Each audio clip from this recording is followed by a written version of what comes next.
વડોદરાના વાઘોડિયા ચોકડી પાસે આગ લાગી। વિરાટ એસ્ટેટના સ્ક્રેપ ગોડાઉનમાં ભીષણ આગ ભભૂકી ઉઠી।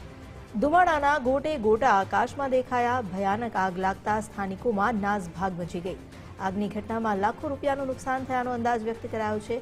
કલાકોની જહેમત બાદ આખરે આગ કાબૂમાં આવી। વધુ જાણકારી આપી રહ્યા છે સંવાદદાતા અલ્પેશ સુથાર। અલ્પેશ, આગ કેવી રીતે લાગી હતી? શું અપડેટ્સ મળ્યા છે? કોઈ જાનહાનિ કે નુકસાન કેટલું થયું? બિલકુલ જે રીતે વાત કરીએ તો આગનું ચોક્કસ કારણ છે કે હજી સુધી જાણી નથી શકાયું, પરંતુ અત્યારે જે ઘટના છે તે વાઘોડિયા ચોકડી પાસે વિરાટ એસ્ટેટ આવેલી છે અને ત્યાં આગ લાગવાની ઘટના છે તે બની હતી। જોકે આગ છે કે ત્યારે વિકરાળ સ્વરૂપ ધારણ કરતા જે લોકો છે કે તેમની અંદર નાસભાગના દ્રશ્યો પણ જોવા મળ્યા હતા। જોકે આજે આગ છે તે સ્ટેપના ગોડાઉનમાં લાગી હતી અને જોત જોતાની અંદર જ આજે ધુમાડા છે કે તેના લોકો જુદા છે તે આકાશમાં જોવા મળ્યા હતા।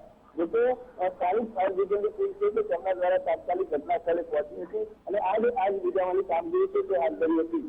જોકે આગ દ્વારા વિકરાળ સ્વરૂપ ધારણ કરતા આ જે મુખ્ય રસ્તો છે તે પણ બંધ કરવાની ફરજ પડી હતી અને આગની આ ઘટનાની અંદર જે સ્ટેપનું જોડાણ હતું તેની અંદર પણ મોટા પાયે નુકસાન થયું હોવાની હાલ માહિતી છે તે પ્રાપ્ત થયેલી છે। જોકે ઘટનાની અંદર કોઈ પણ પ્રકારની જાનહાનિના સમાચાર નથી મળ્યા, પરંતુ આ જે સ્ટેપનું જોડાણ છે તેને લાખો રૂપિયાનું નુકસાન થયું હોવાની હાલ માહિતી છે સામે આવી રહી છે। જી, આભાર આપનું જાણકારી આપવા માટે।